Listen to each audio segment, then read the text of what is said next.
My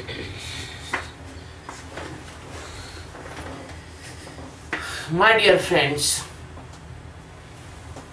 my disciple asked me about holistic life. Holistic life, it means the totality of the life and good life.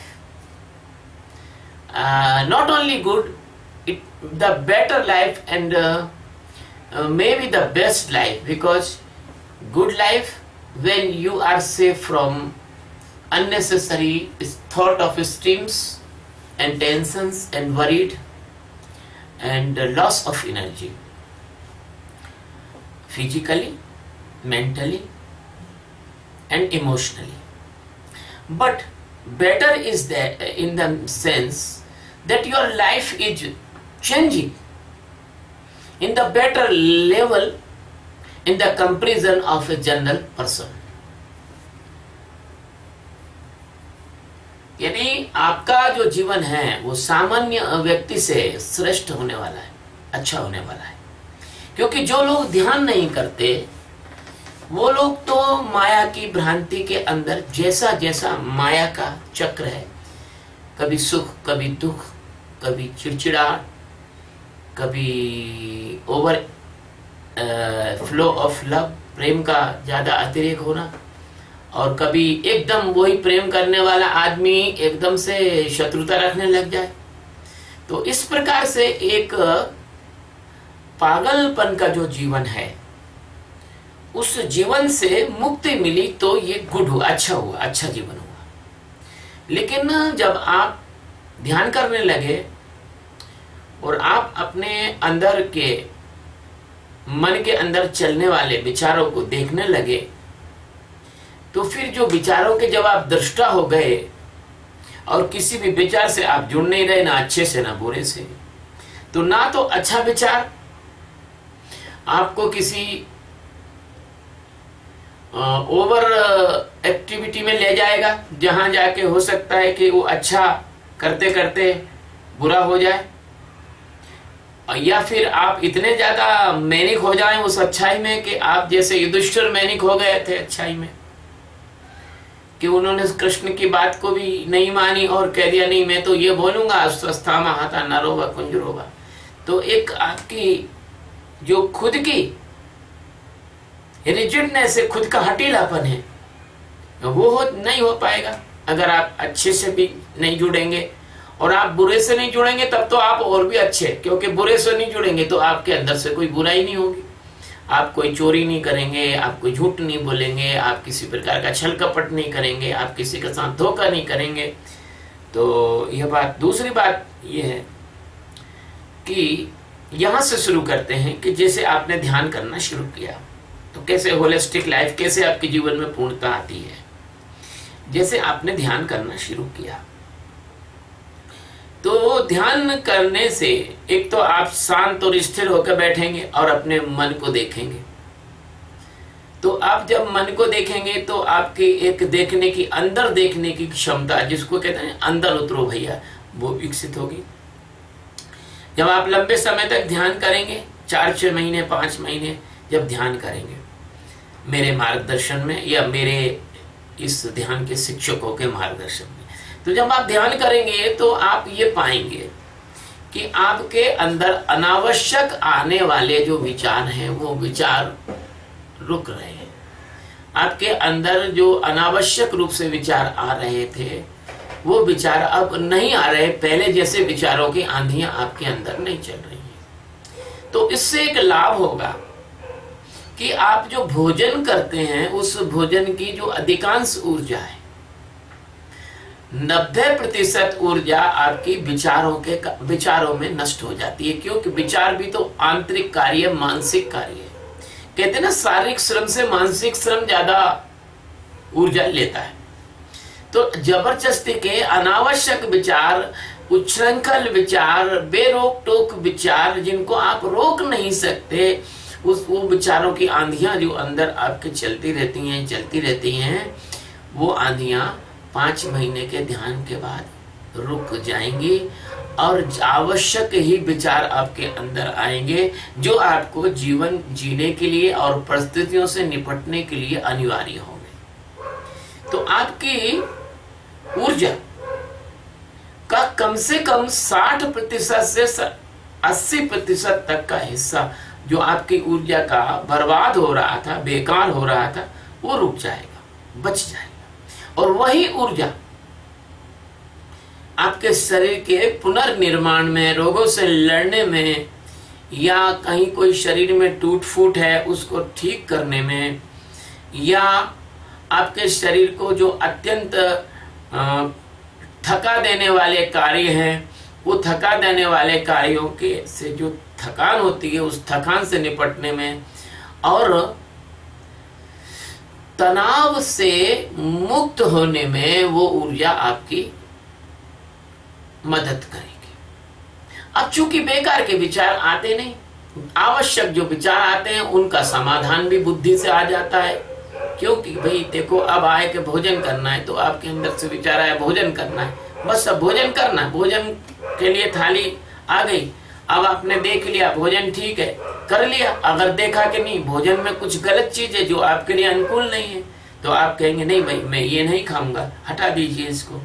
तो इस प्रकार से एक अंतर प्रज्ञा आपकी विकसित होगी, और ये विचारों की आंधियों में जो ऊर्जा बर्बाद हो रही थी वो ऊर्जा रुककर आपके अंदर, जब ये ऊर्जा रुकेगी तो वह आपके आत्म केंद्र की ओर अधिगमित होगी, उसकी ओर जाएगी। तो वहां से क्या होगा कि आपको शांति प्राप्त होगी। जैसे आपने देखा होगा कि कोई चमकते हुए ऑब्जेक्ट को, दर्पण को दोपहर में देखने तो आंखें बहुत दुखने लग जाती हैं, या बिल्डिंग की चमक देखने से आंखें दुखने लग जाती हैं। लेकिन अपन चंद्रमा की चांदनी देखते हैं, या कोई हल्के रंग का कोई कपड़ा, दीवार, ऐसी कोई चीज देखते हैं तो अपनी आंखों को शांति मिलती है। कोई पुष्प देखते हैं, फूल देखते हैं तो शांति मिलती है। किसी बच्चे को के चेहरे पे मुस्कुराहट देखते हैं तो शांति मिलती है। तो अब क्या होगा कि आपको शांति प्राप्त होगी, और आपको तनाव तो आपके जा रहे, क्योंकि तनाव तो तभी चले गए जब आपके विचारों की आंधी रुक गई। तो आपको विचार की आंधियां ढकेल नहीं पाएंगी अनावश्यक कार्यकलापों में। तो पहली बात तो यह है कि फिर ये से आप जो है शारीरिक रूप से स्वस्थ हो जाएंगे। जैसा कि मैं हर प्रवचन में बोलता हूं कि भैया तनाव जो है वो जड़ है कई बीमारियों की, और अशांति भी जड़ है कई बीमारियों की। और अशांति और तनाव ये चिंता से उत्पन्न होते हैं, क्योंकि चिंता आती है तो तनाव होता है, और तनाव होता है तो अशांति होती है, एक दूसरे से जुड़े हुए हैं। तो आप जब शांत होंगे, चिंता मुक्त होंगे और तनाव रहित होंगे, तब क्या होगा कि तनाव से भैया कई लोगों को मैंने देखा, तनाव से लोगों को डायबिटीज हो जाती है, तनाव से लोगों को ब्लड प्रेशर हो जाता है, तनाव से लोगों के सिरों में दर्द होते हैं, तनाव से लोगों को रात को नींद नहीं आती, तनाव से आदमी डिप्रेशन में चला जाता है। तनाव से क्या होता है, व्यक्ति को भोजन करने की याद नहीं रहती, व्यक्ति भोजन ठीक से नहीं कर पाता, दिमाग कहीं और है, भोजन कर रहा है, गटागट खा रहा है, ना चबा रहा है ना कुछ। तो उससे क्या होता है कि पेट का डाइजेशन भी खराब होता है। और हमारे ऋषि मुनि कहते थे कि अशांत स्थिति में या तो भोजन बनाना, या अशांत अवस्था में जो भोजन करता है वो विष के तुल्य होता है, उसके शरीर में वो नकारात्मक प्रभाव डालता है। तो जब कोई आप ध्यान करेंगे, या माता बहना ध्यान करेंगे जो भोजन बनाती हैं, या तुम्हारे 5 स्टार होटलों के जो शेफ हैं, कुक हैं, वो ध्यान करेंगे, तो क्या होगा, वो शांत होकर भोजन बनाएंगे। तो उससे क्या होगा कि जो भी भोजन करेगा उसको शांति प्राप्त होगी। चलिए, अब वो बात हुई। अब इसके बाद ये जो डॉक्टर जो बताते हैं कि तनाव से ये बीमारियां होती हैं, वो सारी बीमारियां से आप मुक्त हो जाएंगे, आपको वो बीमारियां नहीं होंगी। और यदि आपको बाय द वे यदि पहले से वो बीमारी है, जैसे आपको पहले से ब्लड प्रेशर है या आपको डायबिटीज, तो मैं ये तो नहीं कहता हूं कि वो बिल्कुल ठीक ही हो जाएंगे, लेकिन मैं ये अवश्य कहूंगा कि अगर आप इस ध्यान को करेंगे तो आपको डायबिटीज आपके नियंत्रण में रहेगी, आपकी शुगर जो है लेवल अनावश्यक रूप से नहीं बढ़ेगा, और आपका ब्लड प्रेशर भी अनावश्यक रूप से नहीं बढ़ेगा। लगभग लगभग नॉर्मल के आसपास आप रहेंगे, है ना। इसी तरह से आपके दिमाग में जब तनाव नहीं होगा, मस्त सोएंगे, तो शरीर के अंदर जो कार्बोलिक एसिड बनता, वो कार्बोलिक एसिड जो है वो न्यूट्रलाइज हो जाएगा अच्छे से आराम करने से। कोशिकाओं में, मसल्स में, मांसपेशियों के अंतर अवकाशों में वह जो कार्बोलिक एसिड होता है जिसके कारण थकान होती है वो न्यूट्रलाइज हो जाएगा, आपको ज्यादा थकान नहीं होगी। चलो, ये तो आपका एक तरह से बचाव हो गया। अब और इसमें अच्छाई क्या आएगी कि आपके शरीर की शक्ति बढ़ेगी, पावरनेस बढ़ेगी, और आपकी इंड्योरेंस बढ़ेगी, यानी सहनशीलता बढ़ेगी। आपको एक सामान्य व्यक्ति जो ध्यान नहीं करता वो छोटी सी बात में घबरा जाता है, ट्रेन ही लेट हो गई तो अशांत हो जाता है। आपको कितने से बड़ी घटना होगी तो आप घबराएंगे नहीं, आप ये सोचेंगे तो माया, ऐसा तो होता ही है, जगत है तो ऐसा तो होता ही है। तो आप क्या है, उस चीज को तनाव में न लेकर उस चीज से कैसे निपटा जाए इस दृष्टि से आप उसको लेंगे, तो आपको घबराहट नहीं होगी और आपकी जो ऊर्जा है वो बर्बाद नहीं होगी भय में, घबराहट में। अब इसका दूसरा तल लेते हैं, लाभ का। ये जो संपूर्णता है जीवन की, उसका दूसरा तल लेते हैं। जैसे आपने साक्षी का ध्यान किया, और साक्षी के ध्यान में आपने अपने मन को, अपने मन में उठने वाले विचारों को देखा, अलग हट के देखा, ना अच्छे से जुड़े ना बुरे से घृणा की, बस एक नाटक के समान देखा। जब आपने इसको देखा तो क्या होता है कि मन क्या करता है कि काल्पनिक भय लाता है, जो कुछ होने वाला नहीं है, ऐसी बात को की कल्पना करके लाएगा, डराएगा। जैसे अखबार में आपने पढ़ लिया, आपकी मेष राशि है, आज मेष राशि की दुर्घटना की संभावना है, कृपया सावधान रहें। अब भैया जितने भी मेष राशि वाले हैं सब ने पढ़ा, उनमें से 90% लोग है, कोई मेरा शिष्य हो तो वो तो नहीं डरे, लेकिन 90% लोग, 95% लोग, अरे भैया आज तो एक्सीडेंट ना हो जाए, आज तो राशिफल में ऐसा लिखा है। तो क्या होगा, ये दिन भर आपके दिमाग के अंदर ये फोबिया चलेगा, ये भय चलेगा। इसको मनोवैज्ञानिक लोग कहते हैं फोबिया। ये छोटा सा उदाहरण दिया, लेकिन बड़ा उदाहरण ये है कि कोई व्यक्ति, चाहे वो स्पिरिचुअल हो, डिवाइन हो, दुनिया जिसको डिवाइन कहती हो, या कोई सामान्य व्यक्ति हो, या कोई गुंडा लुच्चा हो, या कोई क्रिमिनल हो, या कोई परिवार का आदमी हो, उसने आपको साफ धमकी दे दी, परिवार के आदमी नहीं दे दी, आप मेरा ये काम नहीं करोगे तो फिर मैं देख लेना, मैं ये से कर लूंगा। या मित्र ने कह दिया, देखो भाई मेरा ये काम कर दो, नहीं तुम्हारी मित्रता छोड़ दूंगा। गुंडे ने कहा, अरे देखो महाराज जी ये काम कर देना है, नहीं तो देख लेना, आपको ठीक कर दूंगा मैं। तो इस तरह से समाज में जो तरह तरह के भय होते हैं, पास फेल होने के भय हैं, जॉब के भय हैं, बॉस से कुछ बात गड़बड़ उसके भय हैं, पत्नी बच्चों के भय हैं, नेतागिरी के भय हैं, गुंडागिरी के भय हैं। ये समस्त भय जो आपके अंदर आके कल्पना कर, बड़ा चढ़ा के कल्पना करते हैं, वो किसी ने तो जरा सा ही बोला, लेकिन आपका मन के अरे भैया ऐसा ना हो कि वो अपने साथ ऐसी ऐसी घटना घटित ना हो जाए। तो जब आप साक्षी में रहेंगे तो आपको कोई भय आएगा तो उस भय को आप देख लेंगे कि भाई यह भय आ गया, आपने उसको देख लिया। अब जब आपने उस भय को देख लिया तो जब आपने उस भय को देख लिया तो वो भय आपको ज्यादा परेशान नहीं करेगा। आपके अंदर उसका विकल्प आपके अंदर उसका विकल्प आएगा कि भाई ये भय है तो इस भय से कैसे निपटा जाए, ये डर है तो इस डर से कैसे निपटा जाए, तो फोबिया नहीं होगा। इसी तरह से आपको मेनिया नहीं होगा। क्यों? कि अगर आप ऐसी कोई धुन आ गई आपके मन में, नहीं ये तो करके छोड़ना है, और इसको कहते हैं मेनिया, मतलब कि एक पागलपन सवार हो जाता है किसी चीज के पीछे। और आपको क्या होगा कि आपके दिमाग में तनाव नहीं होंगे, चिंता नहीं होगी, आपको किसी तरह का जब भय नहीं होगा, जब आप अच्छे से खाएंगे, अच्छे से सोएंगे, अच्छे से रहेंगे, तो आप सिजोफ्रेनिक नहीं होंगे, यानी आपकी याददाश्त में कमजोरी नहीं आएगी, है ना। और आपको डिप्रेशन नहीं होगा, और पागल तो कभी हो ही नहीं सकते आप ये ध्यान करने से, है ना। अच्छा, फिर तो आप मानसिक रूप से स्वस्थ हो गए, शारीरिक रूप से स्वस्थ हो गए।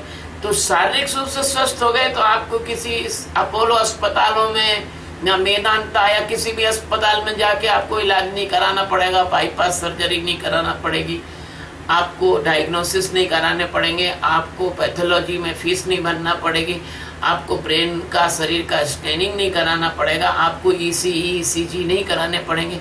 तो आपके बहुत सारे पैसे ये ध्यान करने से शारीरिक बीमारियों में से भी बच जाएंगे, और मानसिक बीमारी आपको नहीं होगी। तो वो जो पैसे सामान्य आदमी के खर्च होते हैं, साइकेट्रिस्ट एक सिटिंग के 1000 रुपए लेता मरीज से बात करने के, ऐसे ही अच्छे डॉक्टर की फीस इंदौर में 1000 रुपए है। तो 1000 रुपए की फीस और लाखों रुपए का खर्चा ये आपका बच जाएगा। तो कितनी प्रैक्टिकली कितना फायदा है ध्यान का। और ध्यान करने में ऐसा तो है नहीं कि आपको कोई जिम की फीस भरना पड़ रही है ना। आपको ध्यान करने में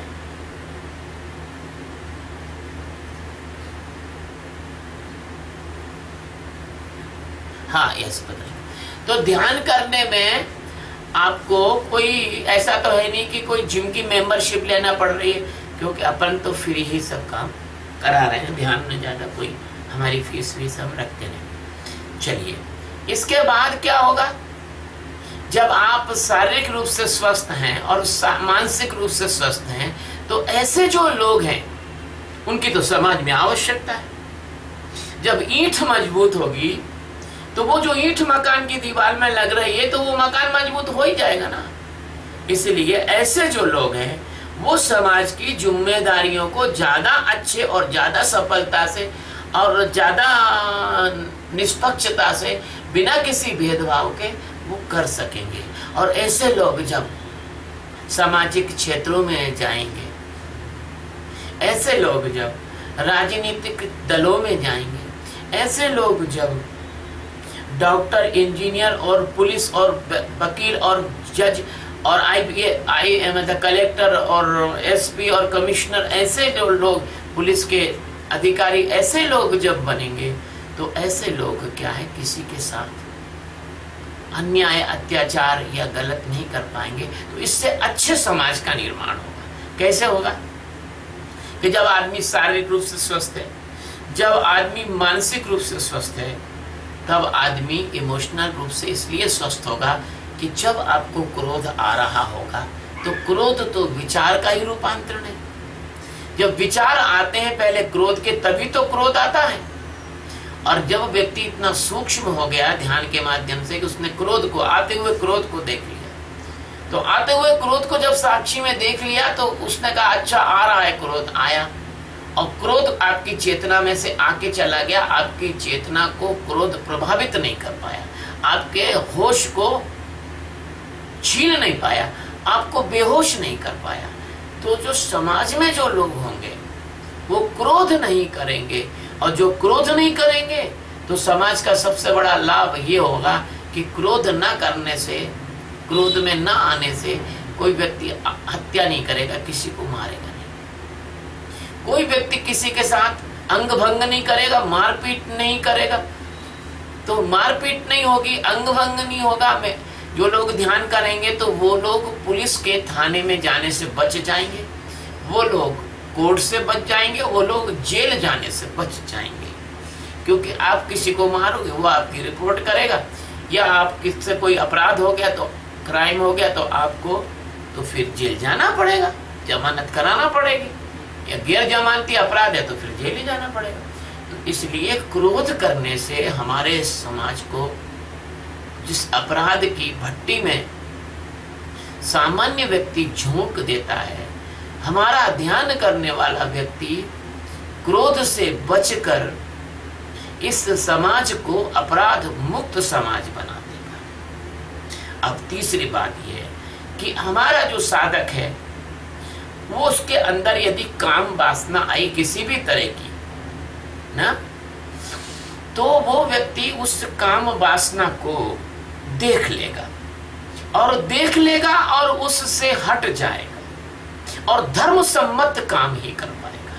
जैसे मान लीजिए कि आपको ये लगा कि नहीं यार ये मकान तो हमारा होना चाहिए, तो गुंडा लुच्चा है तो वो क्या करता है, जिसका मकान होता है उस व्यक्ति को कहता है मिस्टर ये मकान बेच दो, नहीं तो हम तुम्हारे परिवार को नष्ट कर देंगे। लेकिन जो सज्जन आदमी है वो कहता है वाह भगवान कितने दयालु है, इसको इतना अच्छा मकान दिया है ना, ये सुख से रह रहा है, इस भगवान इसको सुखी रखे, मेरा 2 कमरे का मकान है, मेरे को उतना ही बहुत है, तो संतोष आ जाएगा उसको। तो 2 बात।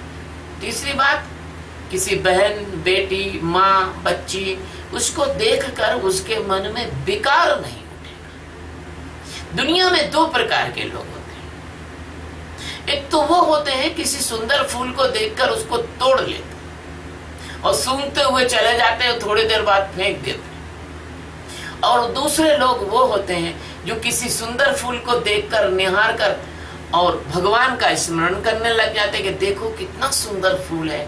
तो जो माता हैं, बहनें हैं, बच्चियां हैं, बेटियां हैं, अगर ये सुंदर भी हैं तो ये भगवान का ही रूप है, माताओं का रूप है, दुर्गा है, सरस्वती है, काली है, जगदम्बा है।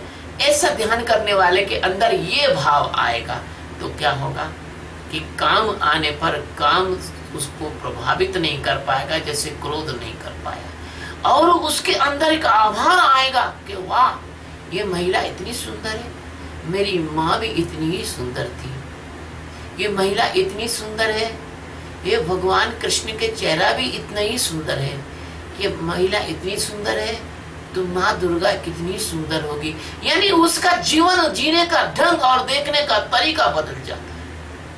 वो देखेगा माता बहन, लेकिन उस दृष्टि से नहीं देखेगा जो ध्यान न करने वाला देखता है। ये ध्यान करने वाला व्यक्ति होगा वो तो जान जाएगा करे ये तो मन की बदमाशी है, इसलिए काम जो आता है ये मन की बदमाशी है और मैं मन से परे जाना चाहता हूँ। वो मन से परे खुद जीने लग जाता है साक्षी में।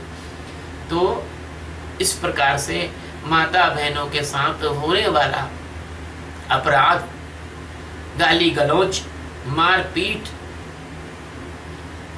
बलपूर्वक उनको परेशान करना, उनकी अस्मत पर हमला करना, ये सारे अपराध न के बराबर वो दुष्टि करेंगे, हमारे ध्यान करने वाला कोई भी नहीं कर सकता। तो इससे समाज में होने वाली बेइज्जती भी बचेगी, जेल भी बचेगी, कोर्ट कचहरी जाना भी बचेगा, पुलिस थाना जाना भी बचेगा, और सबसे बढ़िया बात यह होगी कि समाज के अंदर पुरुषों की एक विश्वसनीयता निर्माण होगी। ध्यान करने वाले लोगों की जैसे जैसे बढ़ोतरी होगी वैसे वैसे समाज बदलता चला जाएगा, परिवार सुंदर होते चले जाएंगे, शांत होते चले जाएंगे, आनंदित होते चले जाएंगे, और समाज, परिवार से ही समाज का निर्माण होता है। और परिवारों में जब माता बहनों को ये बिल्कुल बेफिक्री हो जाएगी, सुरक्षा हो जाएगी, तो माता बहनों को ये चिंता नहीं रहेगी कि वो कौन से कपड़े पहने और कौन से ना पहने। माता बहनों को ये चिंता नहीं रहेगी कि वो काम कर रही हैं तो काम बात पे ध्यान कम देती और पहले अपने शरीर को ढकने ढकाने पे ध्यान ज्यादा देती। उनको फिक्र नहीं रहेगी, उनको मालूम है कि यहाँ तो सब देवता हैं, यहाँ तो सब अच्छे लोग हैं। तो माता बहनों की जो क्षमता है वो विकसित होगी, निर्भय हो जाएंगी, सुरक्षित हो जाएंगी, तो उनकी जो क्षमता है वो परिवार में पॉजिटिविटी भरने के काम आएगी, परिवार के काम अच्छे कर सकेंगे। अब माता बहन तो बेचारी चिंता में है, अब भोजन कैसे अच्छा बना, उसको तो पति डांट के चला गया और उसको मालूम है शाम को झगड़ा होगा, हो सकता है मार कूट भी कर दे मेरे साथ। तो इस प्रकार से जो माता बहनें हैं वो अच्छी हो जाएंगी, बहन बेटियां छोटी छोटी बच्चियां सुरक्षित हो जाएंगी, समाज तो बदल ही जाएगा, परिवार तो बदल ही जाएगा। अब तीसरी बात है कि जो ध्यान करेगा उसको तो ये मालूम है कि भैया मैं अन्याय अनीति से पैसा लेके क्या करूंगा, क्योंकि मुझे अगर अन्याय अनीति से पैसा लूंगा तो इस पैसे के पीछे अशांति आएगी, और अशांति उसको बिल्कुल पसंद नहीं है, क्योंकि शांति का टेस्ट उसने ले लिया, शांति का उसने स्वाद ले लिया, तो अशांति उसको बिल्कुल पसंद नहीं होगी। तो फिर क्या होगा, फिर कहेगा भैया हमको तो जो तनख्वाह मिलती है उसी में हम गुजारा कर लेंगे, आप हमको रिश्वत मत दो, हम आपका काम बिना रिश्वत के कर देंगे। उसको रिश्वत का पैसा हराम हो जाएगा।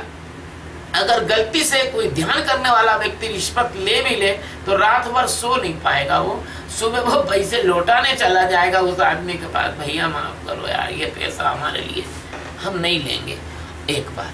दूसरी बात, उसके अंदर एक करुणा जागृत होगी, उसके अंदर एक करुणा जागृत होगी।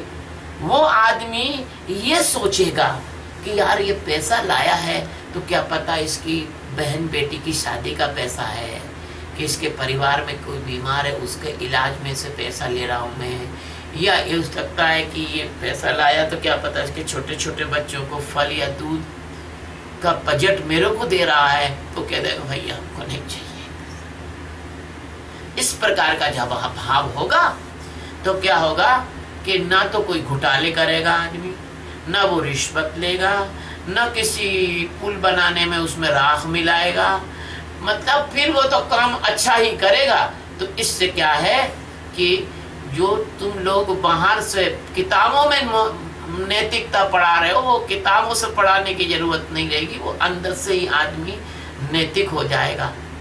इसलिए जैन धर्म कहता है निज पर शासन फिर अनुशासन, पहले अपने पर शासन करो, यानी अपने अंदर देखो, तो वो व्यक्ति नेचुरली स्वाभाविक रूप से वो आदमी नैतिक होगा। तो इस प्रकार के नैतिक लोग, इस प्रकार के चरित्रवान लोग जो कि किसी प्रकार की काम वासना और कामनाओं से पराजित नहीं होंगे, बल्कि काम वासना और कामनाओं के सिर पर लात रख के खड़े रहेंगे। और इस प्रकार के लोग जो अक्रोधी होंगे, जो क्रोध नहीं करेंगे, तो इस प्रकार के लोग शारीरिक, मानसिक और संवेगात्मक तीनों प्रकार से जो लोग विकसित होंगे, तो मनुष्य जो है वो सब परिवार की ईंट है, और परिवार जो है वो इकाई है समाज की, और समाज इकाई है देश की, और देश इकाई है विश्व की। इसलिए हमारे यहाँ पर सर्वे भवन्तु सुखिनः, सर्वे सन्तु निरामया, सर्वे भद्राणि पश्यन्तु मा कश्चित् दुर्भाग् भवेत्, ये प्रार्थना की जाती है। और हम कहते हैं कि वसुधैव कुटुम्बकम, पूरी वसुधा, पूरा विश्व हमारा परिवार है।